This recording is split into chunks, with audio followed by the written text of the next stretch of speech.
সূরা ফাতিহা এবং সূরা বাকারার শেষ দুই আয়াতের মধ্যে যে দোয়াগুলো আছে আপনি পাঠ করলে আল্লাহ আপনাকে সেটা দিয়ে দিবেন।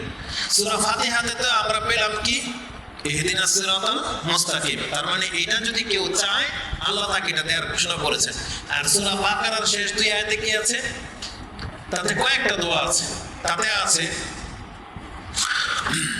আমানা রাসূলু বিমা উনজিলা ইলাইহি মির রাব্বিহি ওয়াল মুমিনুন কুল্লুন আমানা বিল্লাহি ওয়া মালাইকাতিহি ওয়া কুতুবিহি ওয়া রুসুলিহি লা নুফাররিকু বাইনা আহাদিম মির রুসুলিহি ওয়া ক্বালু সামি'না ওয়া আতা'না গুফরানাকা। প্রথম শব্দ কি? প্রথম হারফ গুফরানাকা রাব্বানা ওয়া ইলাইকাল মাসির। আপনি আল্লাহকে বলতেছেন গুফরানাকা। গুফরানাকা মানে কি? আল্লাহ ক্ষমা করো। গুফরানাকা আল্লাহ আমাকে ক্ষমা করো। আল্লাহ কি বললেন? যখনই কেউ এই আয়াত পাঠ করবে তাহলে এর মধ্যে যে হরফ রয়েছে আমি